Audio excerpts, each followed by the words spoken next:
O filho da minha vizinha fez bullying com a minha irmã e quebrou o Nintendo Switch dela, mas agora apareceu com o braço quebrado e um olho roxo.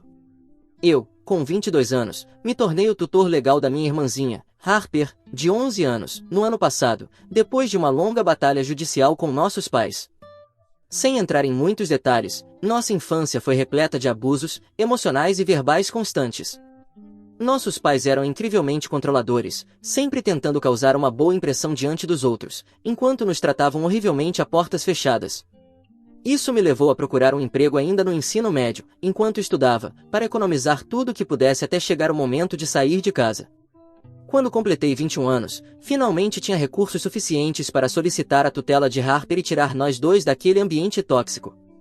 3 meses atrás, nos mudamos para o outro lado do país, para uma pequena cidade universitária, onde um velho amigo de acampamento de verão, Tyler, de 23 anos, nos ofereceu um quarto em sua casa alugada, perto do campus.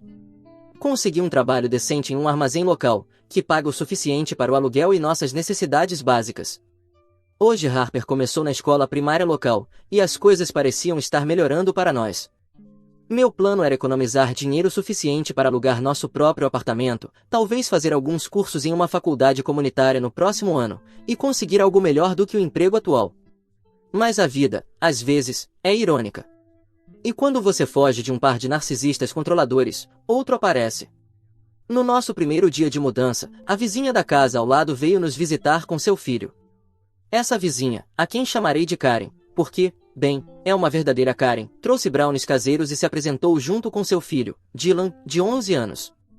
No começo, ela parecia amigável, perguntando de onde éramos e elogiando quanto Harper falava bem.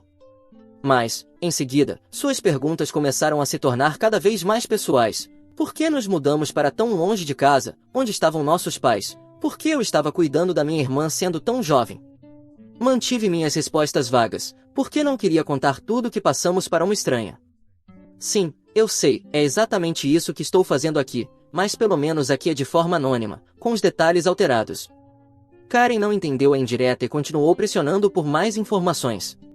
E Harper, que sempre foi direta, finalmente disse que nossos motivos para a mudança eram pessoais e não algo que gostaríamos de discutir com estranhos. Até eu fiquei surpreso, porque não é assim que se fala com desconhecidos, mas ela estava certa. O rosto de Karen mudou imediatamente. Ela colocou os brownies no balcão, agarrou o braço de Dylan com força e voltou para casa sem dizer uma palavra. Quando mencionei isso para Tyler mais tarde, ele riu e disse que Karen era famosa na vizinhança por ser intrometida e passivo-agressiva. Segundo ele, a maioria dos vizinhos a evitava, porque ela estava sempre espalhando fofocas e criticando os outros, enquanto se apresentava como a mãe e dona de casa perfeita. Ele me disse para não me preocupar. Uma semana depois, Karen se aproximou de mim e Harper enquanto descarregávamos as compras do carro. Ela se desculpou por ter sido curiosa demais e sugeriu que Harper e Dylan poderiam brincar juntos, já que tinham a mesma idade e estariam na mesma turma na escola. Perguntei a Harper se ela queria, e ela disse que tudo bem. Disse a Karen que Harper poderia brincar por 1 hora. Enquanto as crianças estavam lá fora, Karen me convidou para tomar um café. Aceitei a contragosto, não querendo criar mais tensão com nossa vizinha. Na cozinha impecável dela, Karen mencionou o comentário de Harper no nosso primeiro encontro, chamando-o de desrespeitoso e sugerindo que Harper precisava aprender bons modos. Expliquei que Harper só estava sendo honesta e que não queria ser grosseira, mas evitei pedir desculpas deliberadamente, porque, na verdade, concordava com Harper, nosso passado não era da conta de Karen. Ponto. Não havia discussão ou pedido de desculpas. Karen pareceu incomodada com minha falta de arrependimento, mas rapidamente mudou de assunto. Passou a hora seguinte se gabando de Dylan e dos 2 filhos mais velhos, que estavam na universidade. Segundo ela, Dylan era uma criança cheia de energia que, às vezes, se comportava mal, mas isso era só uma forma de expressar sua criatividade. Enquanto descrevia algumas de suas travessuras, que eram mais atos de vandalismo, ficou claro que Dylan tinha sérios problemas de comportamento, que Karen simplesmente descartava como algo normal para crianças. Então, inventei uma desculpa para encerrar o playdate e voltar para casa. Quando fizemos, perguntei a Harper como foi com Dylan. Ela disse que foi ok, mas acrescentou que ele era bastante mimado e grosseiro. Fiquei surpreso que ela ainda quisesse brincar com ele, mas ela disse para eu não me preocupar, que ela sabia como lidar com isso. Dias depois, Karen me apresentou ao marido, Robert, que voltou para casa brevemente entre viagens de negócios. Durante nossa breve interação, Robert mal tirou os olhos do telefone e se afastou 2 vezes para atender chamadas. Karen explicou que ele trabalhava com vendas e viajava na maioria dos dias úteis, mas fez questão de enfatizar o quanto ele era dedicado à família, apesar da agenda apertada. Nos meses seguintes, comecei a notar um padrão. Harper chegava em casa da escola com histórias sobre o comportamento de Dylan. Ele constantemente a cutucava e puxava seu cabelo na parada de ônibus. No ônibus escolar, chutava o encosto do assento dela até que o motorista finalmente mudou de lugar. Na sala de aula, espalhava rumores de que Harper fazia bullying com ele, o que imediatamente fez outras crianças se voltarem contra ela. Regularmente, ele tomava os lápis e borrachas dela, a chamava por apelidos ofensivos, e quando estavam na vizinhança com outras crianças, zombava das roupas dela e do fato de que ela morava com o irmão em vez dos pais. Cada vez que Harper me contava sobre esses incidentes, eu perguntava se ela havia contado à professora ou ao motorista do ônibus. Ela dizia que sim, mas nada nunca mudava. Me preocupava que a escola nunca tivesse me ligado sobre esses problemas. Conversei com o motorista do ônibus e com a professora de Harper, que me garantiram que monitorariam a situação, mas não vi nenhuma melhora. Tentei conversar com Karen sobre o comportamento de Dylan várias vezes, mas, você sabe como são as Karens. Todas as vezes, ela dizia algo como meninos são assim mesmo, ou sugeria que Harper estava exagerando porque tinha inveja de Dylan, ou que ela era muito sensível. Nunca reconheceu que o comportamento do filho era problemático ou que precisava ser tratado. O que mais me deixava confuso era que, apesar de tudo isso, Dylan frequentemente vinha pedir para brincar com Harper, e ela, geralmente, aceitava. Eu dizia repetidamente a Harper que ela não precisava brincar com alguém que a tratava mal, mas ela insistia que estava tudo bem. Quando eu supervisionava as brincadeiras deles, notava que o comportamento de Dylan era inconsistente. Às vezes, ele zombava de Harper e ela respondia na mesma moeda, o que geralmente o surpreendia. Outras vezes, ele reclamava de tudo, enquanto Harper demonstrava uma paciência admirável. E, em algumas ocasiões, eles realmente brincavam bem juntos e pareciam gostar da companhia um do outro. Tudo mudou na última terça-feira. Eu estava preparando o jantar quando ouvi gritos do lado de fora. Corri e encontrei Harper chorando desconsoladamente. Para seu último aniversário, antes de nos mudarmos, economizei por meses para comprar um Nintendo Switch Lite para ela, literalmente a única posse valiosa que tinha. Ela e Dylan estavam jogando Mario Kart, e depois que Harper venceu 3 corridas seguidas, Dylan pegou o Switch e o quebrou de propósito ao meio, e então tentou bater em Harper quando ela gritou com ele. Harper bloqueou o golpe segurando o braço dele, mas o incidente despertou lembranças de abusos do passado e ela entrou em colapso total. Fiquei furioso. Disse a Dylan que ele nunca mais poderia brincar com Harper. Ele correu chorando para casa, enquanto eu levava Harper para dentro para acalmá-la. Menos de 5 minutos depois, Karen invadiu nossa casa sem bater, gritando a plenos pulmões. Chamou Harper de mentirosa, afirmou que ela era uma má influência para Dylan e sugeriu que ela precisava de disciplina adequada, insinuando que eu não estava fazendo um bom trabalho porque não era o pai dela. Antes que eu pudesse explicar o que realmente havia acontecido, Karen saiu furiosa. Presumi que Dylan lhe contou uma versão completamente diferente dos fatos. Passei aquela noite consolando Harper, preparando seu macarrão com queijo favorito para o jantar, assistindo a um filme e ficando com ela até ela adormecer. Na manhã seguinte, ofereci que ela ficasse em casa, mas ela insistiu que estava bem para ir à escola. Quando Harper chegou da escola naquela tarde, estava claramente chateada novamente. Ela contou que Dylan havia chegado atrasado à escola com o braço engessado e um olho roxo enorme.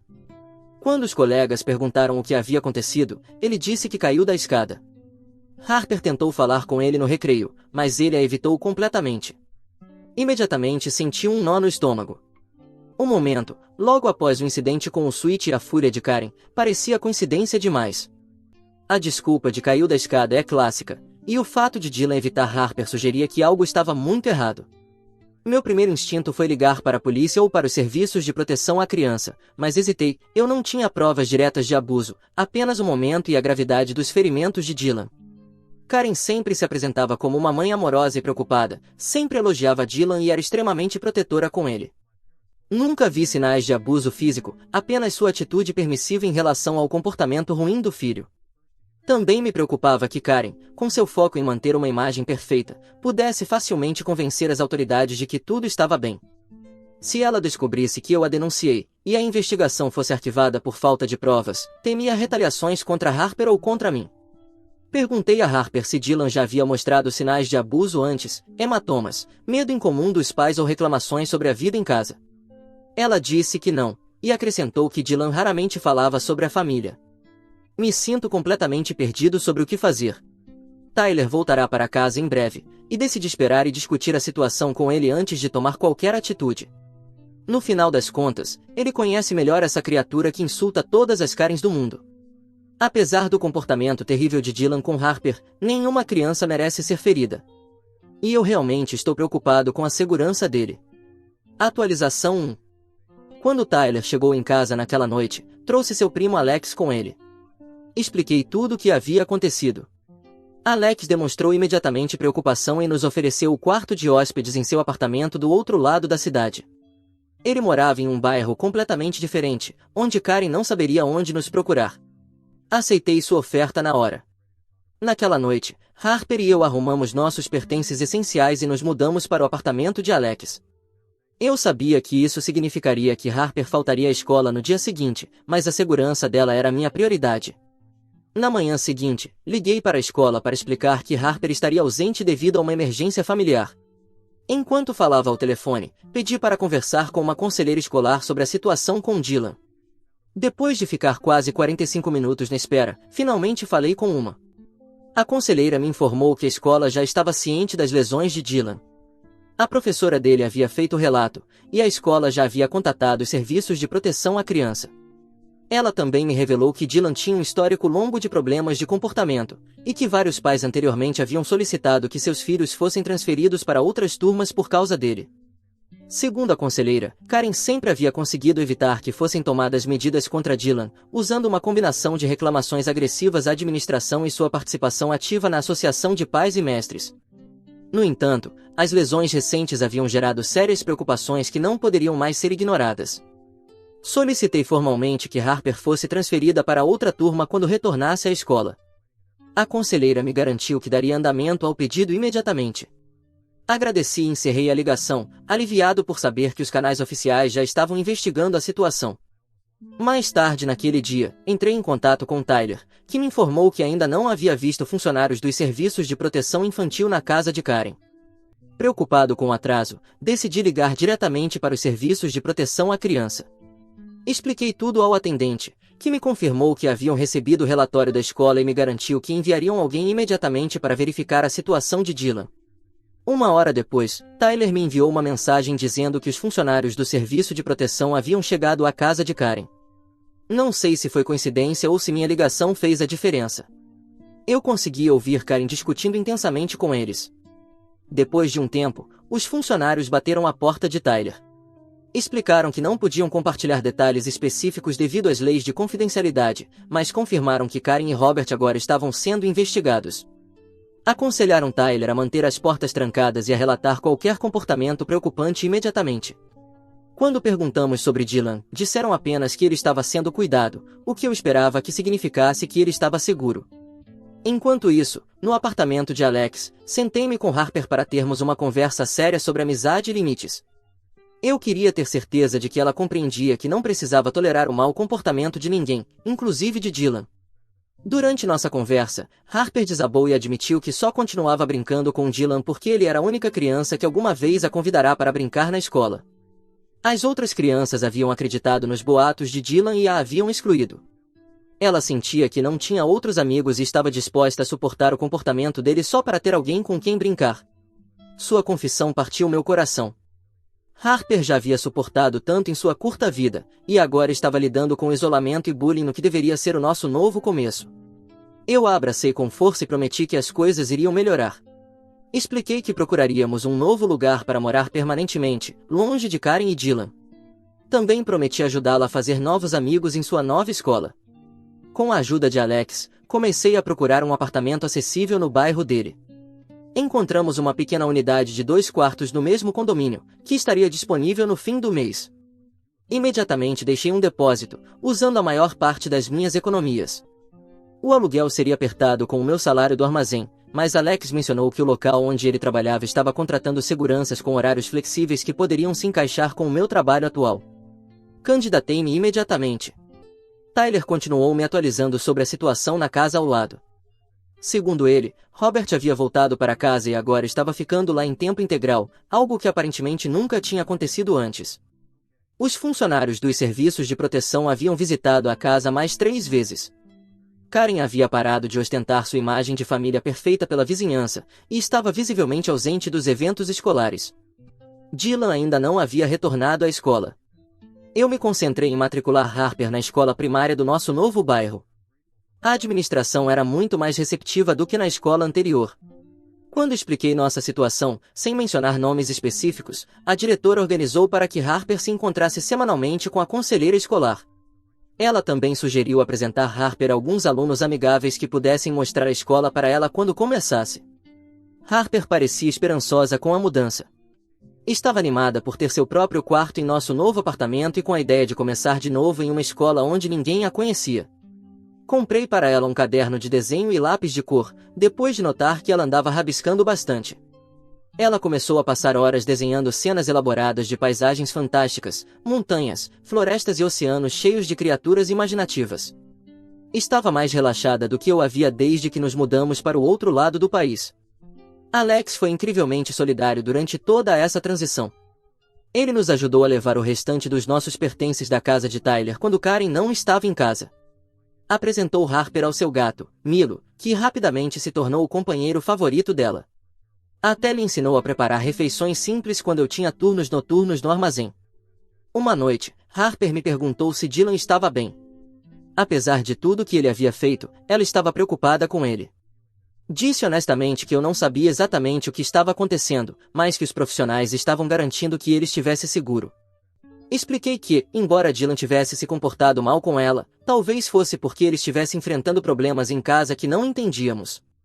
Disse que isso não justificava suas ações, mas talvez ajudasse a explicá-las. Harper assentiu e me perguntou se poderíamos fazer um cartão desejando coisas boas a ele. Essa menina é realmente muito empática, ela se importa com todos. No dia seguinte, compramos um cartão simples, e Harper escreveu uma mensagem curta dentro dele. Enviei o cartão para Dylan através da escola, esperando que chegasse até ele, onde quer que estivesse. Atualização 2. Já faz 2 semanas que estamos morando em nosso novo apartamento. Comecei a fazer turnos como segurança nos fins de semana, no local de trabalho do Alex, o que tem ajudado bastante no orçamento. Harper começou na nova escola e já foi convidada para a festa de aniversário de uma colega, que acontecerá no próximo fim de semana. Ela parece animada, mas com cautela. Ontem, recebi uma ligação de uma assistente social dos Serviços de Proteção à Criança, que queria se reunir comigo a respeito do caso de Dylan. Combinamos de nos encontrar durante meu horário de almoço em uma cafeteria perto do armazém. A senhora me explicou que não podia compartilhar todos os detalhes da investigação, mas queria ouvir meu relato em primeira mão sobre o que eu havia observado enquanto morávamos ao lado de Karen. Ela fez anotações detalhadas de tudo. Também mencionei a fúria explosiva de Karen e como ela arrastou fisicamente Dylan durante nosso primeiro encontro. Quando terminei, a senhora revelou que Dylan havia sido colocado temporariamente sob os cuidados dos avós maternos enquanto a investigação continuava. Disse que Dylan estava fazendo terapia e frequentando uma escola diferente. O mais surpreendente foi que ela mencionou que várias outras famílias da vizinhança e da escola haviam se manifestado com preocupações sobre o comportamento de Karen logo após o início da investigação. Segundo a assistente social, vários pais relataram ter visto Karen agarrar Dylan violentamente em público quando ele a envergonhava ou não atendia às suas expectativas. 2 vizinhos descreveram ter ouvido barulhos preocupantes vindos da casa dela durante a noite. O que mais me chocou foi saber que Robert havia pedido divórcio e estava tentando obter a guarda de Dylan.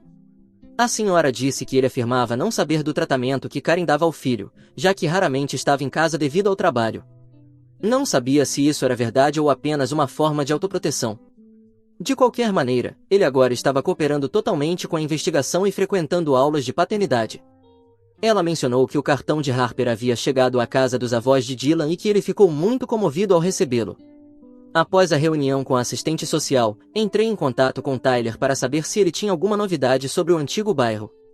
Ele me contou que Karen estava cada vez mais isolada.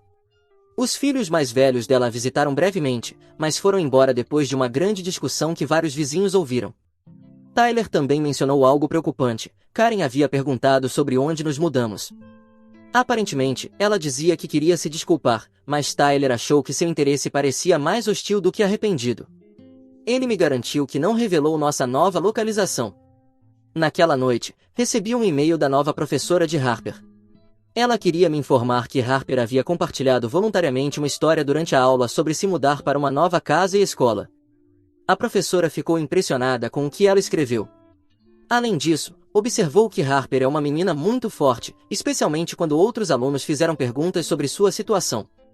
Harper respondeu com honestidade, mas de forma apropriada, sem revelar muitos detalhes pessoais. A professora encerrou o e-mail dizendo que acreditava que Harper estava se adaptando bem e demonstrando sinais de formar relações positivas com seus colegas. Mais tarde, enquanto ajudava Harper com o dever de casa, perguntei casualmente sobre seu dia e a história que havia compartilhado na aula. Ela explicou que a professora havia pedido a todos que falassem sobre um desafio que superaram. Harper decidiu falar sobre nossa mudança porque estava orgulhosa de como lidamos com tudo. Disse que contou à turma que, às vezes, as pessoas precisam fazer grandes mudanças para encontrar situações melhores, e que isso estava tudo bem. Notei que Harper começou a carregar um pequeno caderno onde escreve as coisas positivas que acontecem a cada dia. A entrada de hoje mencionava que fez uma amiga chamada Olivia, que gostava dos mesmos livros que ela, tirou uma boa nota em uma prova de matemática e aprendeu a fazer trança no cabelo, algo que a namorada do Alex, Jen, lhe ensinou no fim de semana passado.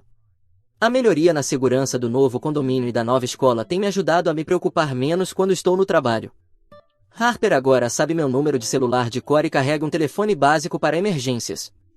A escola tem procedimentos rígidos para a retirada dos alunos, e Harper participa de um programa extracurricular até que eu possa buscá-la após meu turno.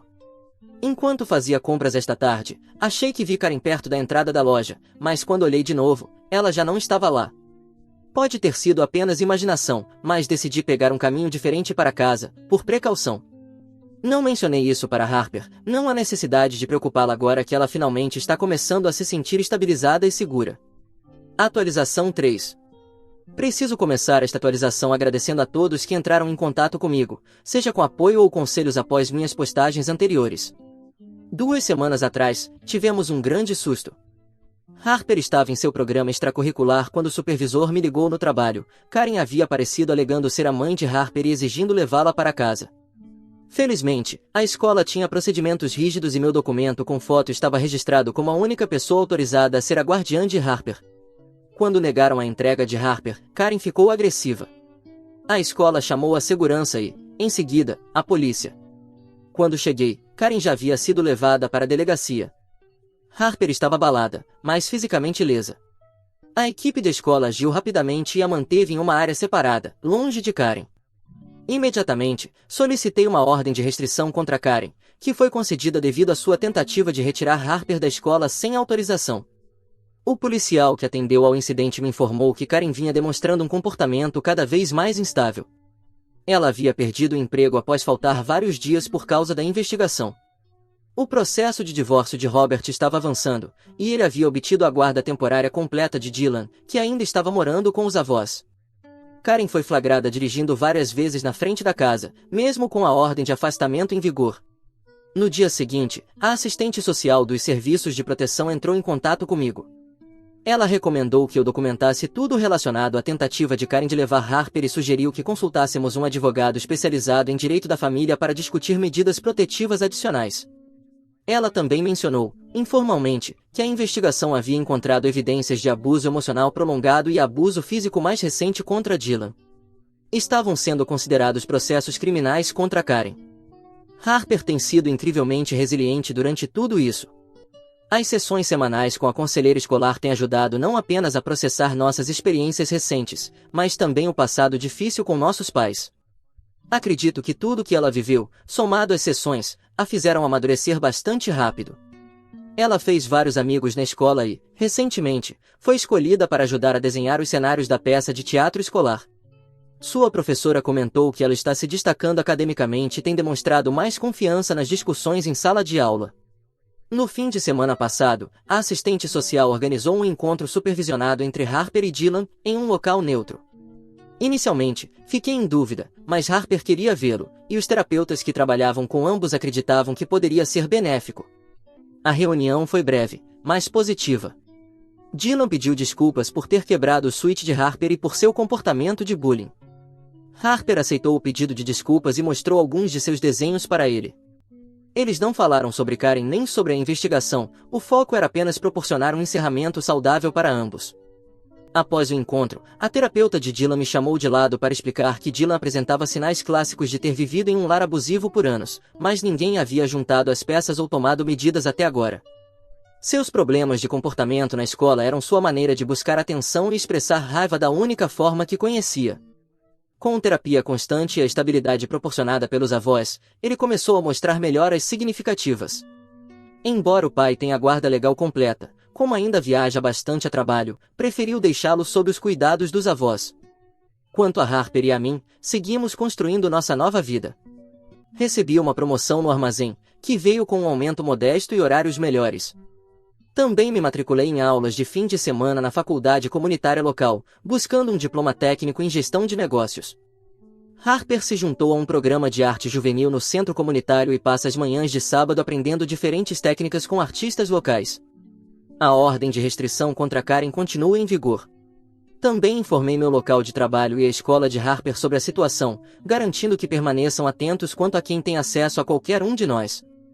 Robert entrou em contato por meio de seu advogado para se desculpar por não ter percebido o que estava acontecendo em sua casa.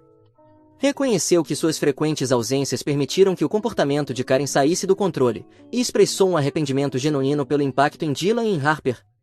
Está comprometido a ser mais presente na vida de Dylan daqui para frente e está trabalhando de perto com terapeutas para ajudá-lo a se recuperar. Ontem à noite, Harper me mostrou um desenho no qual vinha trabalhando há dias.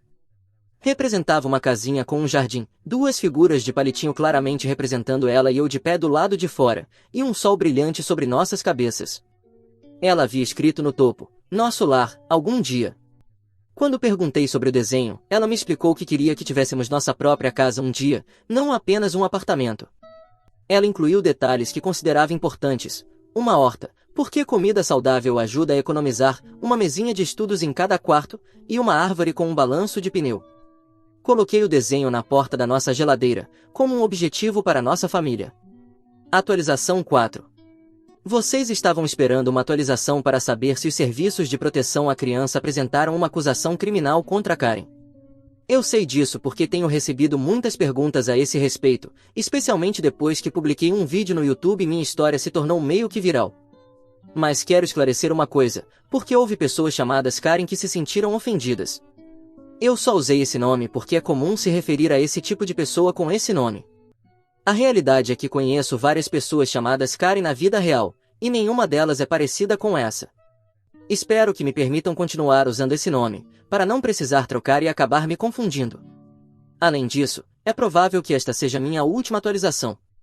Sim, os serviços de proteção à criança apresentaram uma denúncia criminal contra Karen. Desculpem repetir, mas sim, ela foi condenada a 12 meses de prisão por abuso físico e emocional de menor, além de sessões obrigatórias de terapia para aprender a ser, nas minhas palavras, uma pessoa funcional. Ela também foi obrigada a pagar $200 para Harper, como símbolo de boa vontade, para compensar o Nintendo Switch destruído por Dylan. Essa última medida foi determinada pelo juiz como condição para reduzir a sentença de 18 para 12 meses. Karen tomou a decisão inteligente, ou pelo menos conveniente, de pagar e economizar 6 meses de prisão.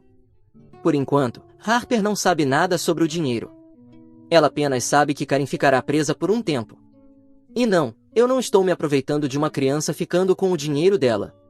Na verdade, estamos preparando uma surpresa. Quando contei a Tyler e a Alex sobre isso, e disse que pensava em comprar novamente o Nintendo Switch Lite para Harper, eles disseram, de jeito nenhum. Propuseram que os três começássemos a economizar durante essas poucas semanas até o lançamento do Nintendo Switch 2. Eu nem sabia que isso existia, porque, com o pouco tempo que tive nesses anos, videogames foram a última das minhas prioridades. Mas Alex disse que ele mesmo cuidaria de conseguir um, junto com um novo jogo do Mario Kart. Inclusive, se for necessário, ele fará fila na loja na noite anterior ao lançamento. Esse par de grandes amigos que fiz durante tudo isso me emocionou a ponto de cair uma lágrima. E mal posso esperar para ver a reação de Harper com essa surpresa. Faltam quase exatamente 3 semanas para o lançamento, mas eu já estou ansioso para dar esse presente a ela. Com isso, é tudo que tenho para escrever por enquanto. E com Karen atrás das grades, não espero ter que fazer outra atualização, pelo menos, não por um bom tempo.